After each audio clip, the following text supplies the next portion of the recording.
Und da ist Annette. Und das ist unser Giancarlo, der euch in dem neuen Video den Celios-Hügel vorstellen wird.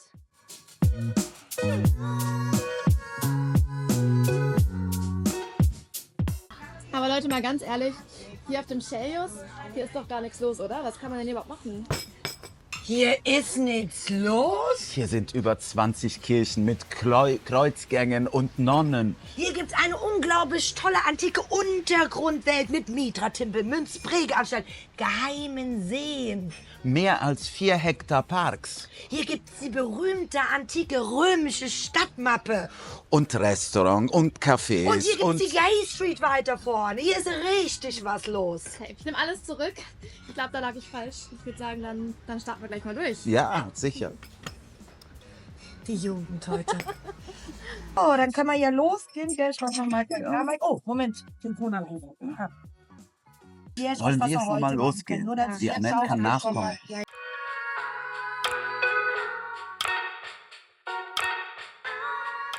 Das ist einer meiner Lieblingskirchen in Rom. Wow, von den ganzen Kirchen. Von den ganzen Kirchen. Und die ist am Hang vom Celios-Hügel. Nicht auf den Hügel drauf, Ja. sondern am Anfang, wo der Hügel anfängt. Okay. Und das ist eine alte Kirche aus dem Mittelalter, die Clemenskirche vom heiligen Clemens. So, das ist der Eingang. Oh, allein der Blick in den Innenhof ist schon wunderschön.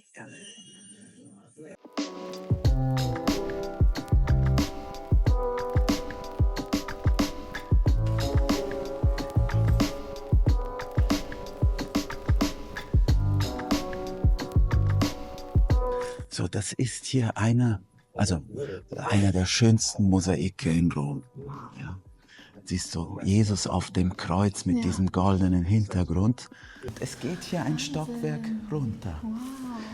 Die Kirche, die wir gerade gesehen haben, ist eine Kirche aus dem 12. Jahrhundert. Aber irgendwann mal hat man entdeckt, dass unter dieser Kirche eine andere Kirche war, die auf einmal zugeschüttet wurde und wo man diese eine Kirche drauf gebaut hat. Wow.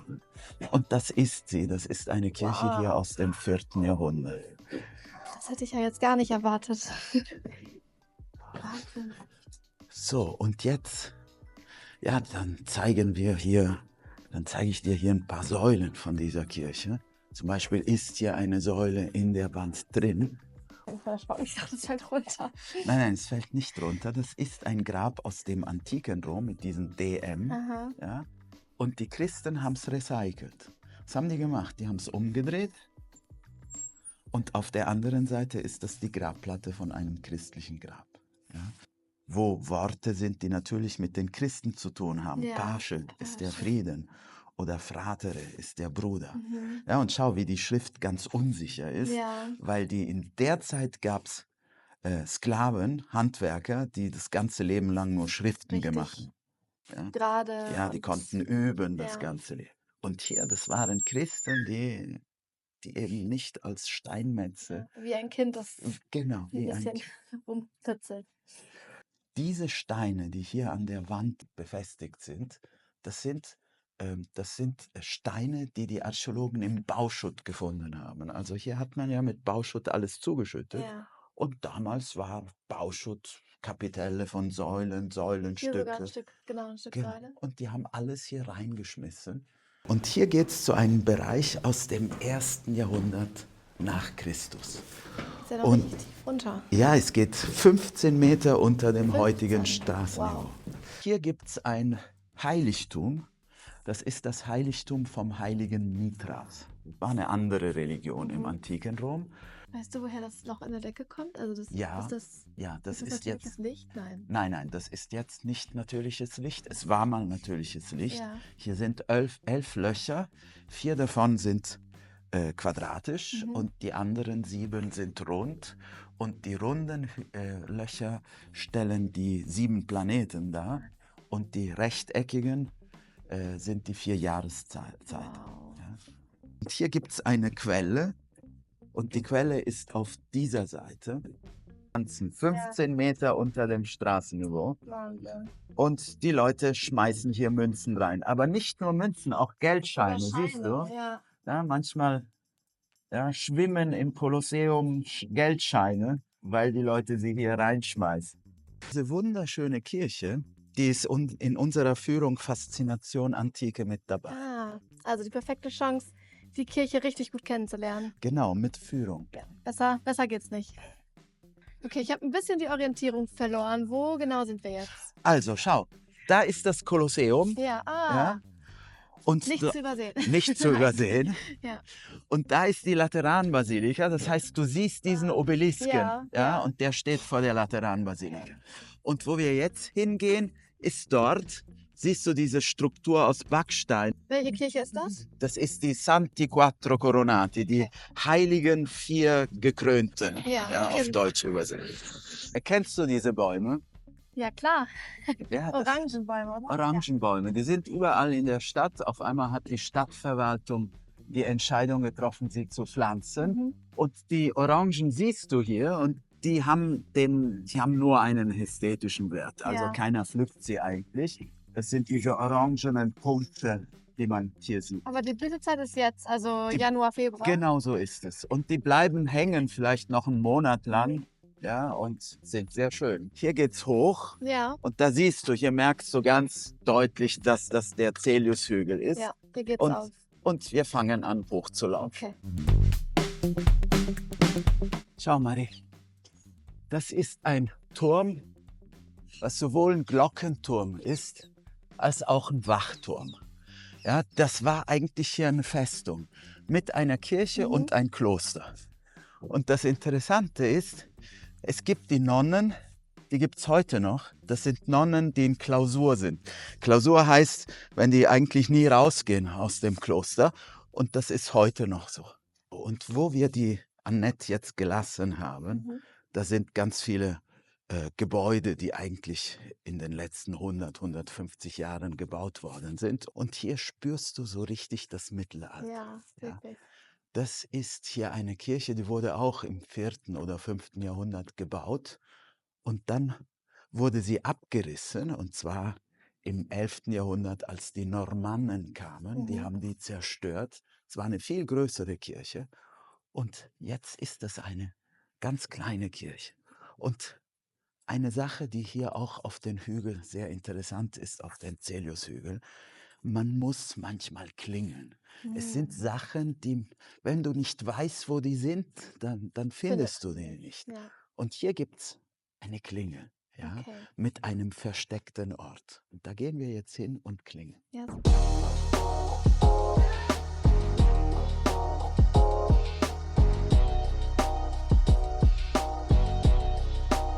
Und das ist ein kleiner, wunderschöner Kreuzgang. Also einer meiner Lieblingskreuzgänge in Rom. Ja. Und ja, da siehst du, da ist so richtig das Mittelalter. Schau dir diese Säulen an. das ist wunderschön. Ja. Ja, das sind alles Recyclingssäulen. Die kommen aus irgendwo im antiken Rom und damit hat man diesen Kreuzgang gebaut. Wunderschön, wirklich. Den kennt kaum jemand. Ja, so einer der Hidden Gems. Hidden Gems, in genau, Rom. vom Ja. Cäliushügel.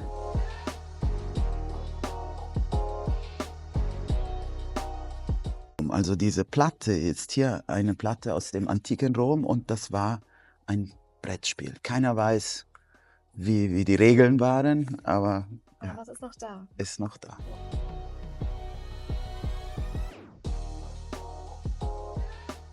Perfetto, hier ist ein kleiner Markt. Das ist wirklich ein winzig kleiner, da Winzig sind klein, ein ja. paar Stands. Regionales Gemüse. Genau, Ja. frisches Gemüse, Artischocken und Orangen.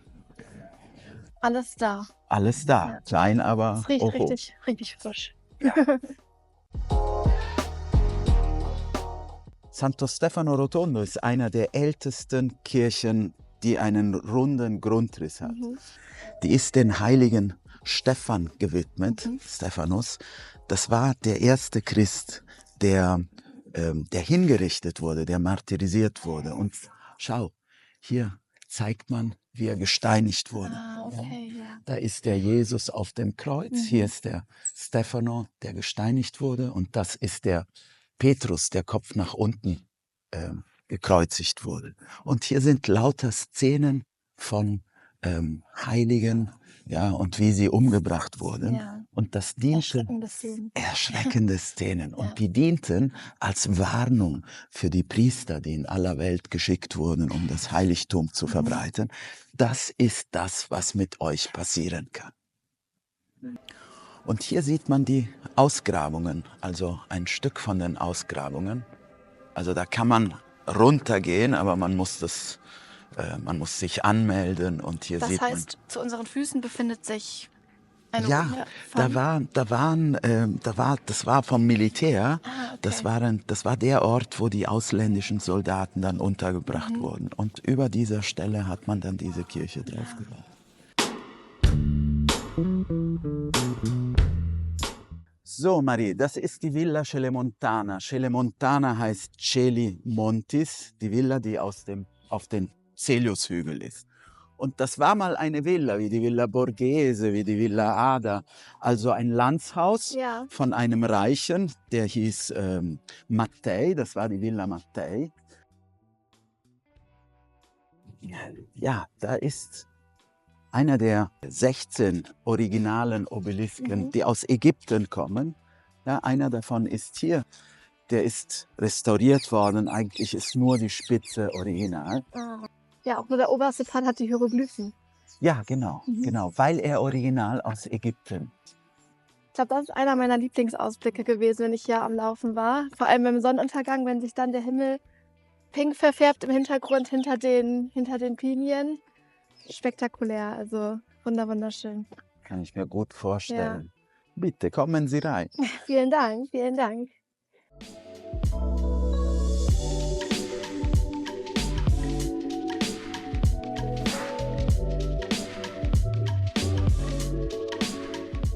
Aber guck, so wie wir es jetzt machen, perfekt für alle, die mal eine kleine Verschnaufspause brauchen. Man kann ja einfach hier, ich glaube, vom Circo Massimo einfach hinten hochlaufen auf die Villa Celemontana und dann hier eine kleine Pause einlegen. Die Kids auf dem Spielplatz und die Eltern sitzen hier in der Sonne und können einmal ein bisschen durchatmen. Ja, normalerweise, hier steht immer einer mit seinen kleinen Ponys, wo die Kids oben drauf gesetzt werden können. Dann laufen die einmal hier durch den Park. Kindergeburtstage habe ich einige gesehen. Also ich glaube, das ist eine perfekter Park für Familien und Kinder. Kleine, was ist das? Eine Inline-Skaterbahn neben uns. Also ein perfekter Spot eigentlich für Families. Weißt du, wo wir sind? Wir sind ganz dicht am Palatin. Ganz dicht am Palatin. Das ist der Hang hier vom Celiushügel. Da Aha. ist eine Senke, wo die Autos rasen. Ja. Und das ist der Palatinhügel. Und siehst du da diese Backsteine, diese Ja. Bögen aus Backsteinen? Das ist ein Aquädukt. Das ist ist eine Abzweigung von einem Aquädukt, Ja. die der Nero hat machen lassen, um den Palatin, also sein Palast, mit Wasser zu speisen. Ja, okay. Und hier zeige ich dir drei eigentlich kleine Kapellen. Und diese Kapellen gehören zur Kirche vom Gregor den Großen. Das sind, die eine Kapelle wurde anstelle von einem Saal gemacht, wo der Gregor der Große den Armen zu essen gegeben hat. Und da ist noch der Tisch, wo das stattfand. Wow. Aber du siehst hier, das sind drei, ja. In der Mitte ist das Oratorium vom heiligen Andreas. Dann ist dort das Oratorium von der Mutter vom Gregor, die heilige Silvia. Und dann ist das Oratorium vom Gregor. Was genau ist denn ein Oratorium? Das ist eine kleine Gebetskapelle, die normalerweise, oder eine kleine Kirche, die normalerweise privat ist oder halb öffentlich. Ja, und eigentlich ist das ein Synonym für kleine Kirche. Kleine Kirche, okay. Und die ist immer geöffnet? Nein, man muss normalerweise hier eine Nonne fragen, dass sie für einen aufmacht.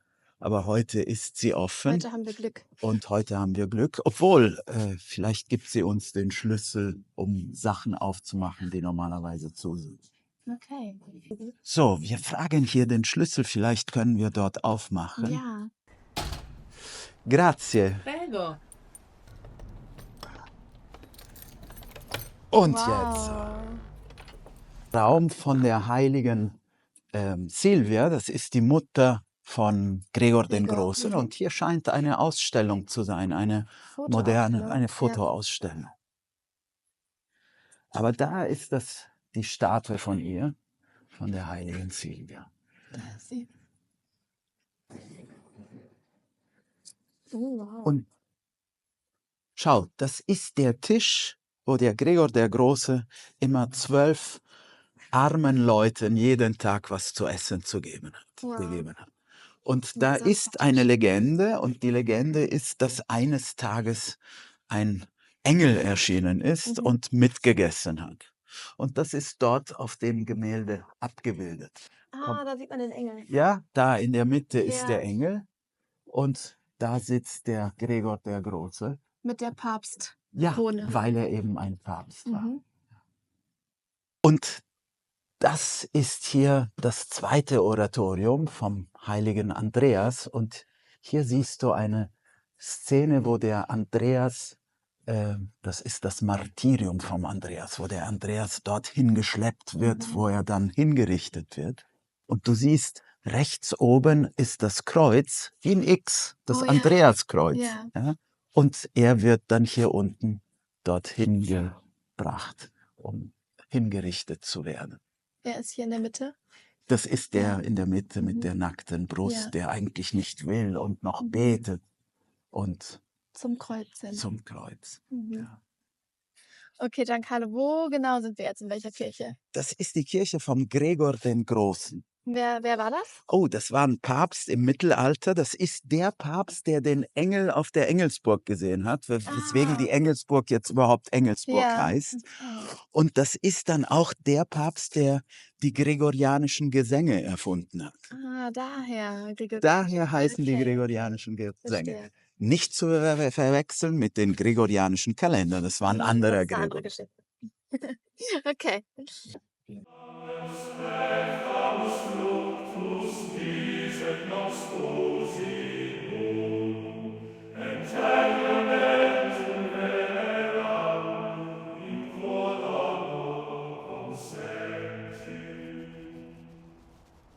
Das war ja schon So. beeindruckend. Ja, und wir gehen jetzt zur Forma Urbis. Forma Urbis ist das, was übrig bleibt von einem Stadtplan aus dem antiken Rom. Wow. Okay. Ah, da steht schon. Museo della Forma Urbis. Und da hinten, erkennst du dieses Gebäude? Ich glaube, ich habe schon ein paar Mal gesehen. Ja. Ja, das Kolosseum. Das ist das Kolosseum, Ja. genau. So, das ist der Stadtplan, aber das ist hier, Wow, riesig. siehst du, das sind die Steine vom antikrömischen Stadtplan aus Ja. dem 2. Jahrhundert nach Christus unter dem Kaiser Septimius Severus. Mhm. Und das ist ein ganz berühmter Stadtplan aus dem 18. Jahrhundert. Das ist der erste Stadtplan von Rom, wo der Norden oben ist. Ja. Das war ganz neu. Und es wäre ganz interessant zu finden, wo wir uns überhaupt befinden. Wo ist der Zeliushügel? Orientieren wir uns mal am Kolosseum. Da ist das Kolosseum. Hier Ja. haben wir es. Und das wird nicht leicht sein, den Hügel zu finden, weil er damals unbewohnt war. Da sind keine Häuser. Wir Ja. müssen Kirchen suchen. Ja. Okay, aber ich habe es noch nicht ganz verstanden. Hatte genau diese Größe damals, die Das war Originalgröße. ein Stadtplan, wo natürlich alles, was hier fehlt, da war. Da war. Und dann war es flach oder war das aufgestellt als Das Wand? war aufgestellt auf einer Wand. Ah. Man sieht diese Wand heute noch in der Nähe vom Forum Romanum. Man sieht eine Wand aus Backsteinen, wo ganz viele Löcher sind. Das waren die Halterungen von diesem Stadtplan. Also konnten die Leute hinlaufen und sich an der Wand orientieren. Wo es- Genau, genau. Nicht schlecht. Und finden wir jetzt auch die Divina Stelia Wo wir uns nachher treffen mit der Annette? Annette. Ja. Allora, es müsste hier sein. Da ist San Clemente, da ist Mhm. Santissimi Quattro, hier ist das Kolosseum. Es Ludus müsste hier Magnus. sein. Ja, Ludus Magnus. Also hier. Ja, das ist eine Gegend, die ist hier auf dieser Karte unbebaut. Ja. Und jetzt sind lauter Häuser mit Lokalen und Weinstuben und Cappuccino und alles mögliche. Restaurants.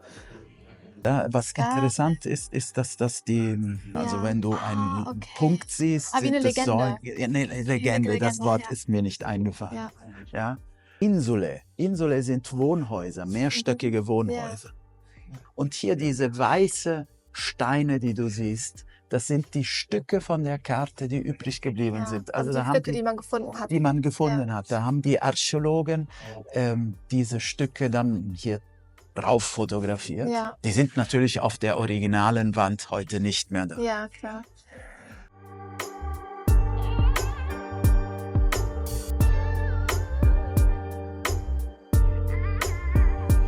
Da geht's rein zu den Case Romane del Celio.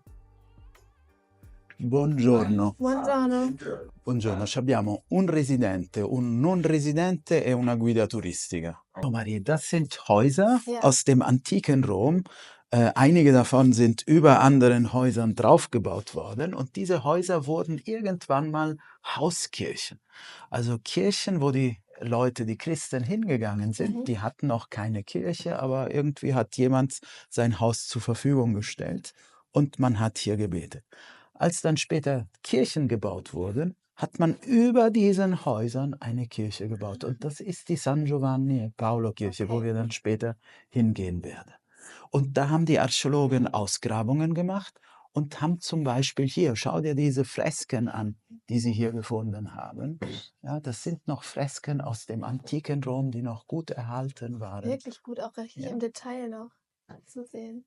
Schau, das ist ein Brunnen, das war hier ein Nymphaeum, ein Brunnen, als dieses Haus ein Haus von reichen Leuten wurde. Die haben dann alles gekauft, diese ganze Insula gekauft und haben in den unteren Stockwerken gewohnt, ja, und sie gut ausgestattet. Die oberen Stockwerke waren noch für die ärmeren Leute, die sich nicht eine Domus leisten konnten.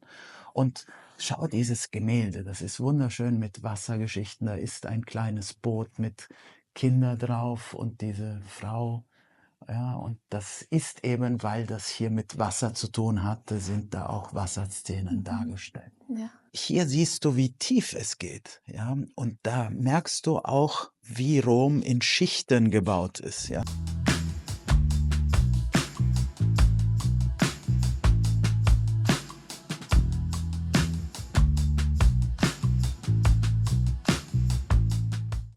So, Marie, das ist hier ein kleines Museum, wo die Sachen aufbewahrt sind, die hier gefunden worden sind. Zum Beispiel Amphoren aus dem antiken Rom.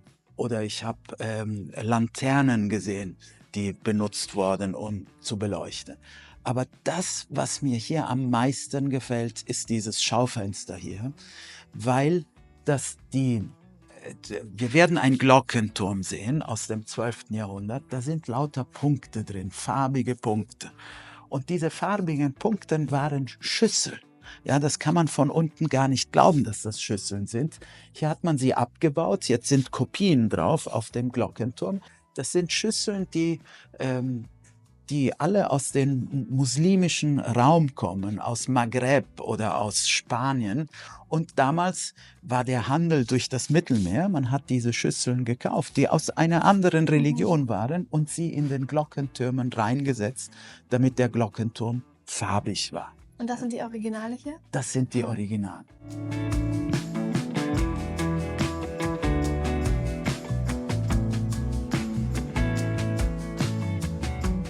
Marie, das ist die Kirche San Giovanni e Paolo.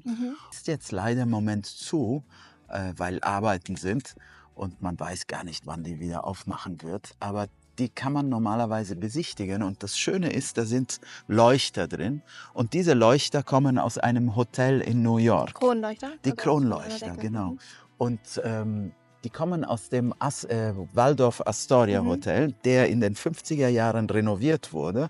Und da war der Zuständige in dieser Kirche, ein Erzbischof, das war der Erzbischof von New York. Und der hat das Waldorf Astoria gefragt, ob er diese Kronleuchter benutzen konnte.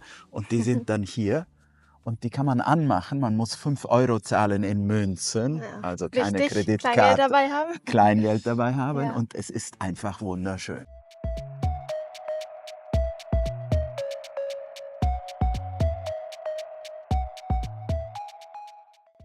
Marie, und jetzt ist was ganz Interessantes. Wir sind unter dem Turm, den ich dir vorher gezeigt habe. Und der ist auf einen Tempel der Antike gebaut worden. den wir jetzt besichtigen mit einer größeren Gruppe. Und unter dem Tempel gibt es Seen. Und ich bin ganz gespannt. Ich war noch nie hier.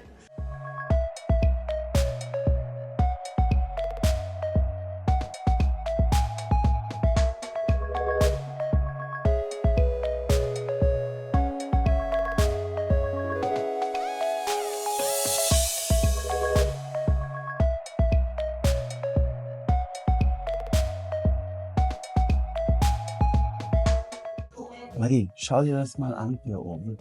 Wir sind hier unter dem Eingang von der Villa Celimontana, wo wir zusammen...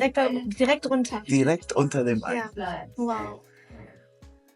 Also über unseren Köpfen fängt der Park an. Genau, Ja. so ist es.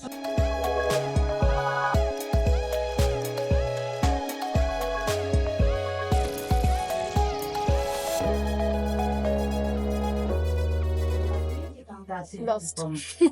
Da sind wir gekommen. Wir sind runtergegangen, wir haben Steinbrüche gesehen, so sind die Grotten überhaupt entstanden. Dann sind diese Steinbrüche auch als Ort benutzt worden, wo man Bauschutt reingeschmissen hat. Und dann waren Seen, ja, Seen vom Regenwasser und wir haben ja auch gesehen, das wurde auch als Bunker benutzt. Ja, mit dem Kabel. Mit dem elektrischen Kabel aus den 30er oder 40er Jahren. Und die Brunnen haben wir gesehen. Und die Brunnen, wo man Wasser geholt hat. Es waren 2 Arten von Brunnen, um Wasser hochzupumpen und auch damit die Leute, als das ein Steinbruch war, runterkommen konnten. Ja. Also wirklich Wahnsinn. Ich hätte nicht gedacht, die Dimension, die hat. Ich auch nicht. Ich war noch nie hier. Ja. Wunderschön. Ja, wahnsinnig schön.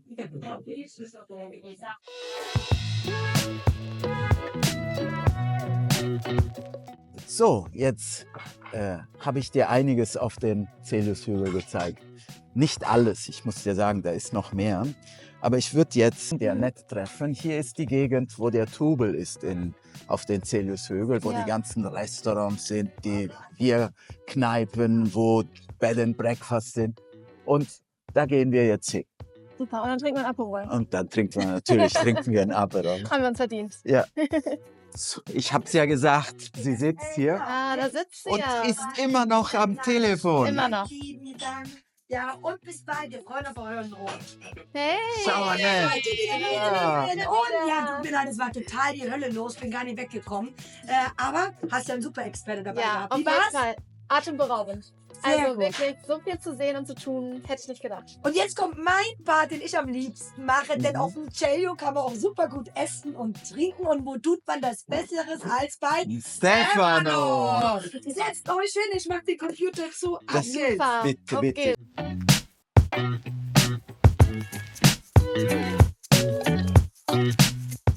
Wenn euch unser Celio-Hügel gefallen hat, dann Video liken. Kanal abonnieren. und das Wichtigste nicht vergessen, Aperol Spritz. Dann bis zum Nächsten Mal.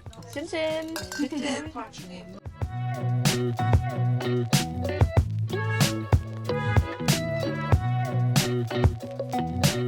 Hello, eine Kreis, eine Kreis, eine gute Brücke. Vorstellen wird.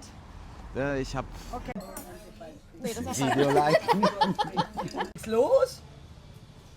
Das gibt's nicht.